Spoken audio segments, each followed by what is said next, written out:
Shalom semuanya. Di episode yang sebelumnya kita sudah belajar tentang bagaimana Ibu Iin mendidik anak-anaknya.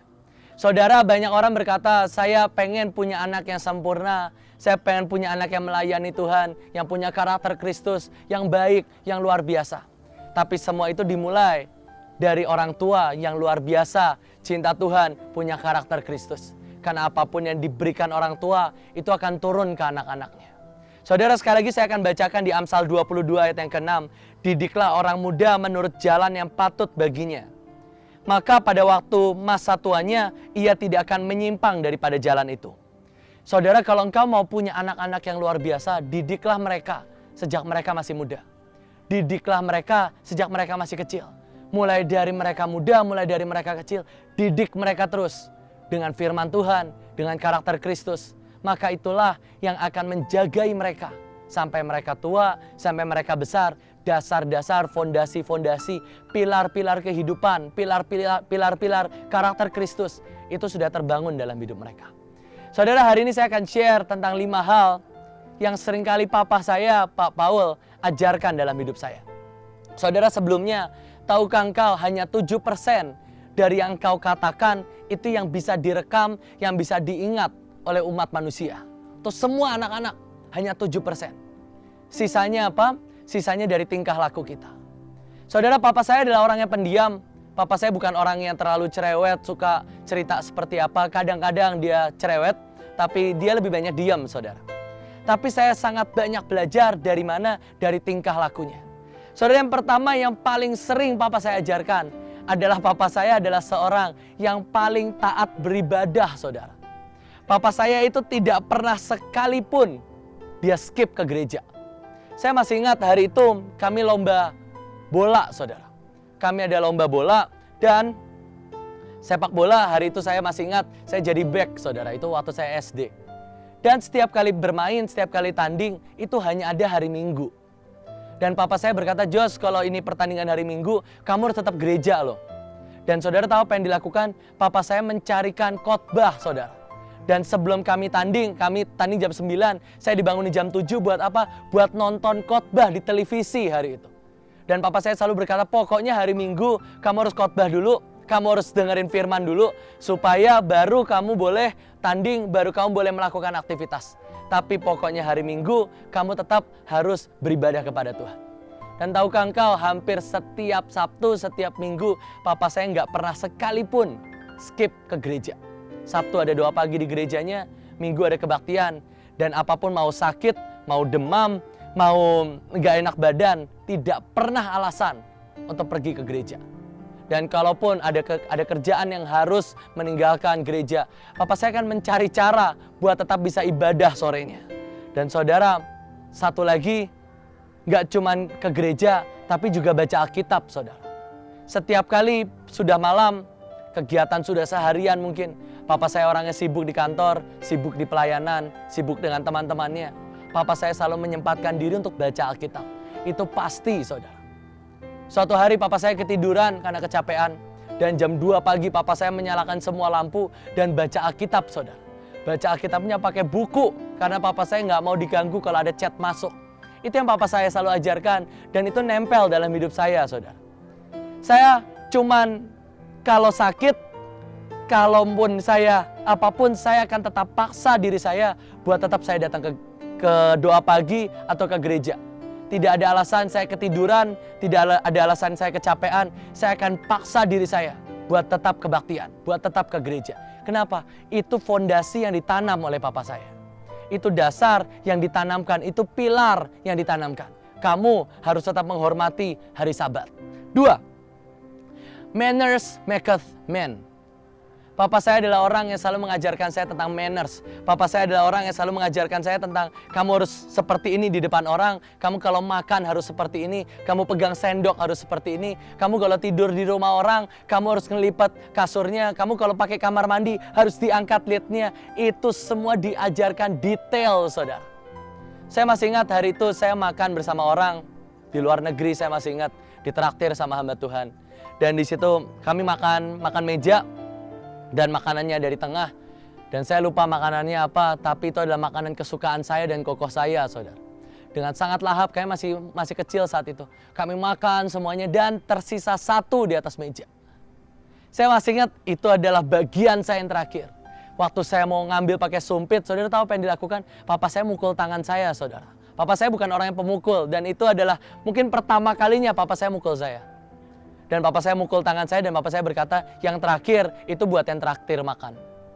Dan sejak saat itu, saudara, itu adalah momen yang tidak pernah bisa saya lupakan sampai hari ini.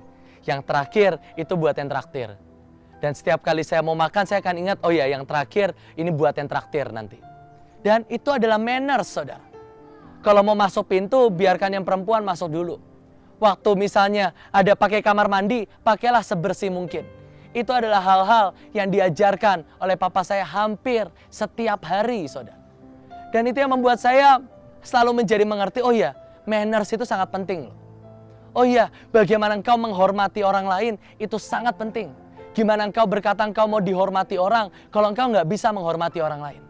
Ketiga, saudara. Papa saya adalah orang yang sangat amat rajin. Papa saya bukannya cuma sekedar rajin buat saya.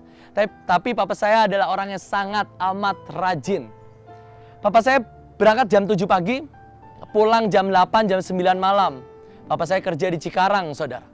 Dan itu setiap kali berangkat harus pagi, karena macet. Dan papa saya nggak mau telat, papa saya harus datang on time. Saya pernah ada magang di Cikarang, maka kami berangkat setengah 7, saudara. Lebih pagi lagi supaya kami nggak telat. Dan sudah pulang jam 8 malam, berangkat jam 7 pagi. Saudara tahu apa yang setiap hari, setiap pagi papa saya lakukan? Setelah baca Alkitab, setelah semua kegiatan, papa saya setiap hari akan memberi makan semua ternak-ternaknya, saudara. Kami punya banyak ternak, papa saya hobi lovebird. Jadi papa saya akan potongin jagung, potongin sayur setiap pagi. Dan saya punya peliharaan kucing sama kelinci, saudara. Dan setiap pagi papa saya akan nyapu kandang kelinci dan memberi makan kucing saya, saudara. Setiap pagi.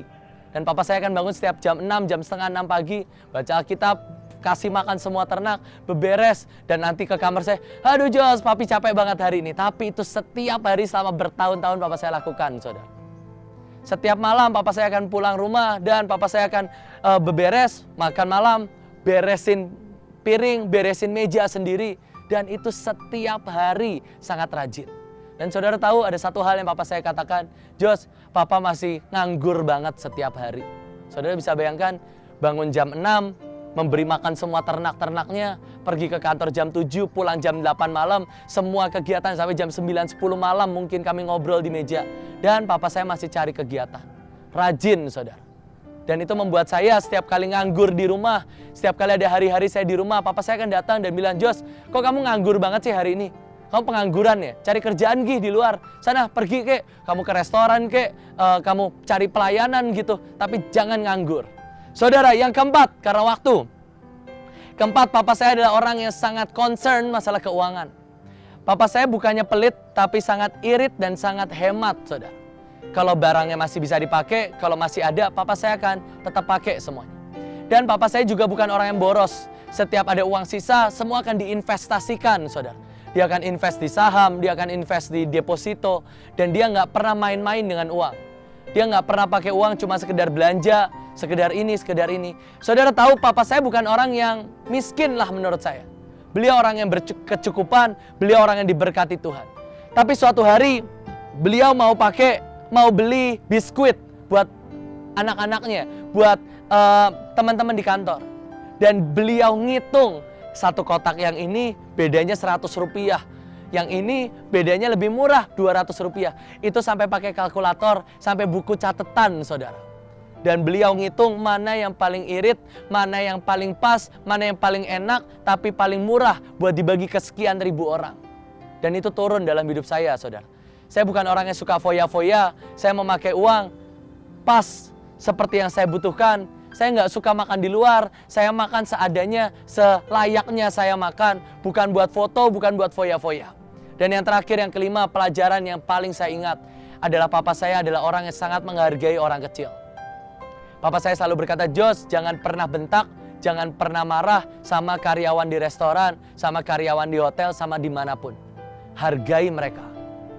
Setiap kali ada tukang beresin rumah, Setiap kali ada tukang yang beres-beres sampah atau apapun nyapu di jalanan, papa saya akan masuk ke dalam rumah, ambil botol minum, mungkin ambil makanan yang ada di rumah dan akan membagikan. Saya masih ingat waktu Imlek kemarin, papa saya nyiapin angpau. Buat siapa? Buat orang yang nyapu di jalan di depan rumah. Saudara, itu menimbulkan dasar dalam hidup saya untuk semua pelayanan saya hingga hari ini. Saya pelayanan, saya memberikan beasiswa buat anak-anak rock, saya memberikan makanan buat anak-anak sekolah. Itu fondasi dari mana? Kalau bukan dari papa saya. Saudara mau melihat anak-anakmu luar biasa, jadilah orang tua yang luar biasa. Mari kita berdoa, saudara. Tuhan, berikan kami kemampuan supaya kami bisa menjadi orang tua seperti yang Kau mau, Tuhan. Tuhan, kami berdoa, ajari kami para orang tua jasmani, orang tua rohani, biar anak-anak yang Kau percayakan buat setiap kami menjadi anak-anak yang luar biasa.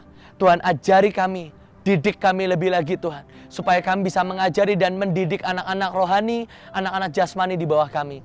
Terima kasih, Tuhan. Di dalam nama Yesus kami berdoa dan mengucap syukur.